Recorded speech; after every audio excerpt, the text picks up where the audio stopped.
గౌరవనీయులైన పెద్దలకు మరియు నా యువ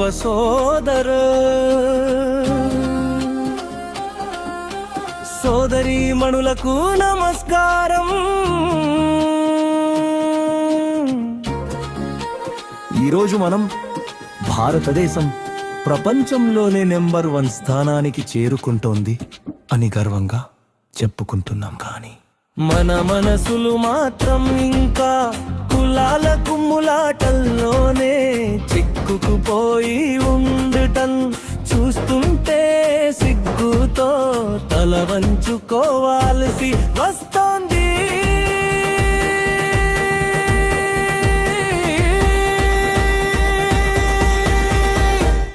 మిత్రులారా, ఒక విషయం ఆలోచించండి. ఈ సమాజంలో ఒక వ్యక్తి తప్పు చేస్తే ఆ తప్పును ఆ వ్యక్తికి మాత్రమే పరిమితం చేయకుండా అతని కులాన్ని టార్గెట్ చేయడం ఎంతవరకు సమంజసం?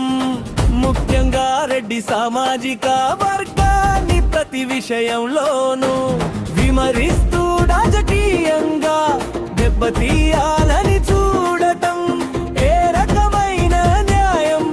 ఒక కులంలో పుట్టినంత మాత్రాన అందరూ ఒకేలా ఉంటారా? తప్పు చేసిన వాడికి శిక్ష పడాలి, కానీ ఆ కులం మొత్తానికి ముద్ర వేయడం విఘ్నత అనిపించుకోదు. నిజానికి ఈరోజు సమాజంలో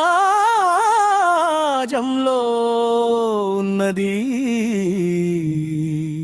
రెండే వర్గాలు: ధనవంతులు,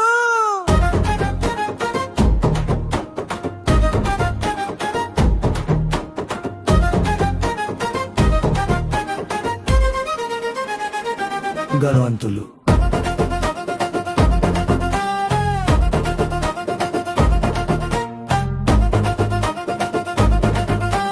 నవముడులు, బెదవారు. డబ్బు ఉన్నవాడికి కులమడ్డు రాదు, వాడు ఏ కులమైనా అందరూ గౌరవిస్తారు. కానీ కష్టాలలో ఉన్న పేదవాడికి మాత్రం కులం అనే రంగు పులిమి. వాళ్ళ మధ్య గొడవలు పెట్టి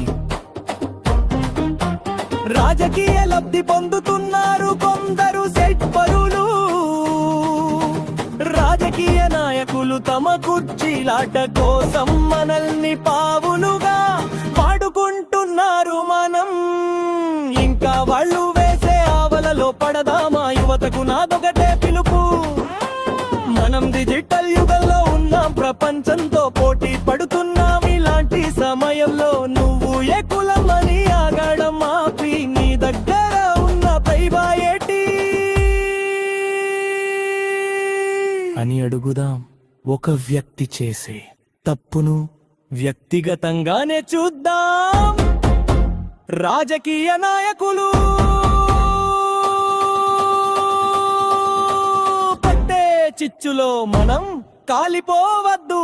అక్కడక్కడ కులాల పేరుతో విషం చిమ్మేవారు ఉన్నారు.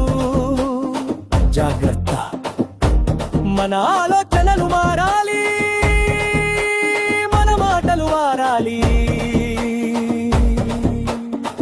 అప్పుడే నిజమైన మార్పు వస్తుంది. మనిషిని మనిషిగా గౌరవించే రోజు వచ్చినప్పుడే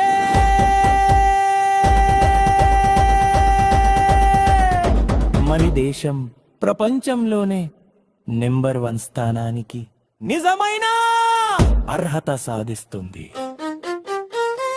జై